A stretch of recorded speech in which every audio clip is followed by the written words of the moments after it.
کہ میں اور آپ زبان سے کہتے رہیں خدا ہمارا رب ہے، لیکن اگر عمل میں یہ پتہ نہ چلے کہ ہم کس کے ماننے والے ہیں تو آپ یقین کیجئے یہ ذکر بیکار ہے۔ میرے اور آپ کے عمل سے نظر آنا چاہیے، میرے اور آپ کے افعال میں نظر آنا چاہیے، ہمارے اقوال میں جب زبان کھولیں تو پتہ چلے کہ کوئی مالک موجود ہے۔ ہمارے ہاں جو کہا جاتا ہے کہ اتقوا اللہ، اس میں اکثر اس کا ترجمہ کیا جاتا ہے اللہ سے ڈرو۔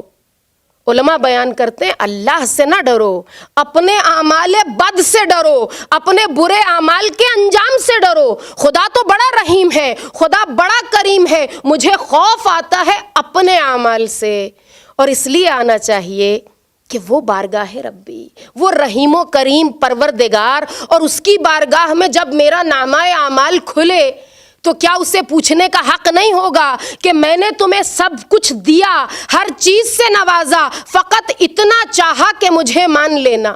وہ ہم سے کیا چاہتا ہے کہ ہم اس کا انکار نہ کریں، شرک نہ کریں، اور ہم شکر گزار بن جائیں۔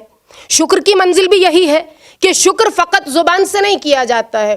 دنیا کی زبان میں بتا دوں، ہم نے کسی کو کچھ دیا، زبان پہ شکریہ ادا کر دیا، اور پیٹھ پیچھے کچھ اور کرتے پھر رہے ہیں، یا کہیے تو ہمارے سامنے ہی کچھ اور کرتے پھر رہے ہیں، تو ہم کہیں گے ہم نے ان کے لیے اتنا کچھ کیا، انہیں ذرا احساس نہیں، اور وہ پلٹ کر کہیں ابھی تھینک یو تو کہا تھا آپ کو۔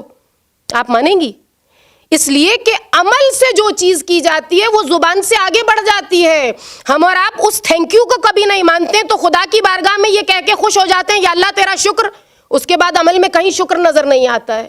کہہ کے خوش ہو جاتے ہیں یا اللہ ہمیں معاف کرنا، پھر وہی کام بار بار کرتے ہیں۔ اگر مجھے واقعی خوف خدا ہے تو دوبارہ وہ کام کیسے کر لوں گی؟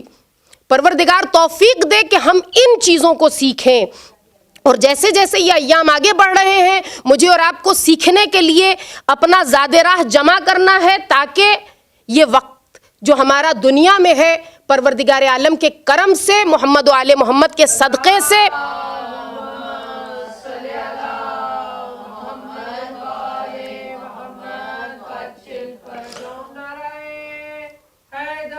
یا علی یا علی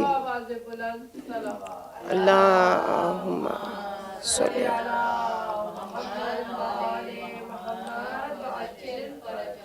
تو پہلے مرحلے پر میں نے اور آپ نے پروردگار عالم کو اپنی زندگیوں میں شامل کرنا ہے۔ کہنے کی بات ہے، لیکن کیسے شامل ہوگا پروردگار؟ جب مجھے ہر لمحہ احساس رہے۔ اور آج کی حد تک اپنی بچیوں سے خصوصاً کہنا چاہتی ہوں کہ آج ذرا پورے دن میں غور کیجئے گا کتنی بار آپ کو یاد رہا کہ خدا دیکھ رہا ہے، کتنی بار یاد رہا کہ خدا سن رہا ہے، کتنی بار یاد رہا کہ وہ میرے ساتھ ساتھ ہے۔ اس لیے کہ میں نہیں کہہ رہی ہوں، وہ قرآن میں خود فرماتا ہے ہم تمہاری شہرگ سے زیادہ قریب ہیں۔ کوئی اور دیکھے نہ دیکھے خدا دیکھ رہا ہے، کوئی اور سنے نہ سنے خدا سن رہا ہے، کوئی اور کچھ کہے نہ کہے وہ کہنے والا ہے روز قیامت۔ ہم اور آپ دنیا والوں کے کہنے سے ڈرتے ہیں، ہم کہتے ہیں ارے بھائی کسی نے دیکھ لیا تو کیا کہے گا۔ اس کا ڈر نہیں ہے جس کے قبضہ قدرت میں ہر چیز ہے۔ اکثر عرض کرتی ہوں کہ کہیں کیمرے لگے ہیں تو میں اور آپ کہتے ہیں ذرا سنبھل کر بیٹھ جاؤ، CCTV لگا ہے، سب کچھ دیکھا جا رہا ہے۔ پروردگار عالم نے جو CCTV لگایا ہوا ہے اس کی فکر ہی نہیں ہے۔ اور دنیا کے CCTV ہم اور آپ جانتے ہیں پاور آف ہو جائے، چانس ہوتا ہے نا شاید ریکارڈ نہ ہوا ہو، اچھا پاور نہ بھی آف ہو، میں اور آپ جانتے ہیں کوئی جائے گا جا کے ڈیلیٹ کر کے آ جائے گا، میں ہی شاید خدا نہ خواستہ کسی کو بھیجوں اپنا کیا کرایا جو ہے وہ ڈیلیٹ کرا دوں، پتہ نہ چلے۔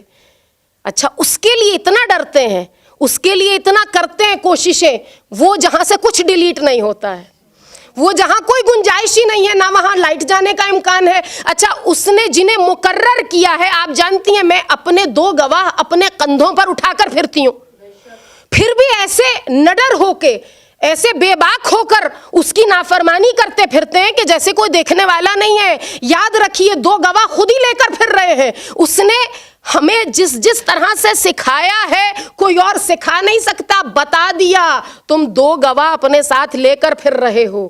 نیکی کرو گے نیکی لکھنے والا لکھے گا، بدی کرو گے بدی لکھنے والا لکھے گا، اس کے باوجود بھی سوچتے ہیں کوئی نہیں دیکھ رہا۔ اچھا اور دنیا والوں کے دیکھنے کی فکر کرتے ہیں، جو ہو سکتا ہے میری طرح دیکھ بھی لیں تو کچھ سمجھیں ہی نہ۔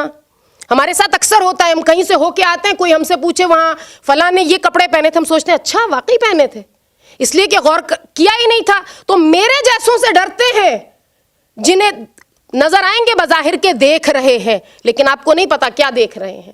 وہ جو ہر چیز دیکھ رہا ہے اس سے نہیں ڈرتے ہیں. پروردگار عالم توفیق دے کہ یہ احساس زندگیوں میں شامل ہو سکے. اور آج کی حد تک اپنی بچیوں کے لیے بس یہی ہوم ورک ہے, اور آپ یقین کیجیے اس کی عادت ہو گئی تو ہم اس کو انجوائے کرتے ہیں. اس لیے کہ جب کبھی دل دکھتا ہے نا تو ہم سوچتے ہیں کوئی بات نہیں, پکار کر کہتے ہیں یا اللہ تو ہے نا. کہنے والے نے ایسا جملہ کہا ہمارا دل چھلنی ہو گیا. پلٹ کر آسمان کی طرف دیکھیے گا, کہیے گا کوئی بات نہیں, معاف کیا, تیری خاطر معاف کیا, تو نے حکم دیا ہے معاف کر دو, معاف کیا, لیکن تو دیکھ رہا ہے نا. اور آپ جانتی ہیں کہ فقط ایک جماعت ایسی ہے کہ جس کے ساتھ پروردگار کا فرمان ملتا ہے, ان اللہ مع الصابرین, جن کے ساتھ خود پروردگار ہوتا ہے. میں اور آپ جب بھی صبر کی بات آتی ہے ایسا سمجھتے ہیں ہمارا اب کچھ رہا ہی نہیں تو اب ہم صبر کر لیتے ہیں. آپ یقین کیجئے گا صابرین کی منزل یہ ہے. دنیا والے سمجھتے ہیں جو صبر کر رہا ہے وہ اکیلا ہے, دنیا والے سمجھتے ہیں جو صبر کر رہا ہے وہ تنہا ہے, اس کا کوئی نہیں. یاد رکھیے گا خداوند عالم قرآن میں بتلا رہا ہے کہ وہ خود صبر کرنے والوں کے ساتھ ہے. اسی لیے تو ہم دیکھتے ہیں صبر کرنے والے صبر کرتے رہے, صبر کی وہ عظیم داستانیں رقم کرتے رہے, اس لیے کہ ان کے ساتھ خود خداوند عالم موجود تھا. عزاداران امام عالی مقام, آج جس ہستی کا ذکر کرنا ہے اس ہستی کی وفا بہت مشہور ہے, اس ہستی کی شجاعت مشہور ہے, لیکن یاد رکھیے گا عباس کا صبر بھی اپنی مثال آپ تھا. اس لیے کہ علماء بیان کرتے ہیں کہ کسی بہادر کے لیے, کسی شجاع کے لیے تلوار چلانا کوئی بڑی بات نہیں ہے, لیکن حکم امام سے تلوار کا نہ چلانا عباس کا وہ صبر عظیم ہے جس کا مشاہدہ ہمیں کربلا میں کرنے کو ملتا ہے. عزاداران امام عالی مقام, عباس وہ نام ہے کہ یہ نام زبان پر آتا ہے, وفاؤں کی ایک ایسی داستان آنکھوں کے سامنے آ جاتی ہے. وہ ہستی جس کے وجود سے بیویوں کو بھی ڈھارس ہے, جس کے وجود سے بچوں کا بھی دل بھرا ہوا ہے خوشیوں سے, وہ ہستی جو سقائے سکینہ بھی ہے, وہ ہستی جو باب الحوائج ہے. میں اور آپ جانتے ہیں آج بھی کوئی دعا قبول نہ ہو رہی ہو, عباس کے علم پر ایک مرتبہ یہ منت مان لیجئے کہ آقا دل میں یہ خواہش ہے, یہ باب الحوائج کبھی آپ کو خالی ہاتھ نہیں لوٹاتے ہیں. عزادارو عباس, کربلا میں وہ وقت آتا ہے کہ امام تنہا ہو گئے, لیکن رونے والوں اس سے پہلے یاد دلاؤں کہ عباس ہے کون. عباس وہ ہستی ہے کہ دنیا میں تشریف لاتے ہیں. بی بی ام البنین پریشان ہیں, بی بی پریشان ہے کہ عباس آنکھیں نہیں کھولتے. مولا کائنات کو خبر ہوئی, مولا کو یاد آ گیا کہ جب میں دنیا میں آیا تھا میں نے بھی اس وقت تک آنکھیں نہیں کھولی تھیں جب تک چہرہ محمد کی زیارت نہیں کر لی تھی. میرے آقا فرما رہے ہیں ارے عباس بھی جب تک اپنے زمانے کے محمد کی زیارت نہیں کر لے گا عباس آنکھیں نہیں کھولے گا. لاؤ حسین کو بلاؤ. امام حسین کو بلایا گیا. امام علی مقام نے ننھے سے بھائی کو آغوش میں لیا. علامہ اظہر حسن زیدی علی اللہ مقامہ کے جملے, علامہ فرماتے ہیں کہ عباس حسین کی گود میں آتے ہیں, آنکھیں بعد میں کھولی ہے, بازو پہلے بڑھا دیے. شاید یہ کہنا چاہتے ہیں آقا میرے بازوؤں کا نذرانہ پہلے قبول کر لیجئے. اور عزادارو, امام نے نام رکھا اس بچے کا عباس. زینب کو خبر ہوتی ہے, زینب آتی ہے, آ کر پوچھتی ہیں بابا جان کیا میرے اسی بھائی کا نام عباس ہے؟ امام علی فرماتے ہیں ہاں زینب تمہارا یہی بھائی عباس ہے. رونے والوں, زینب نے ایک مرتبہ عباس کو گود میں لیا. آغوش میں لینے کے بعد علی و فاطمہ کی بیٹی نے اپنے کان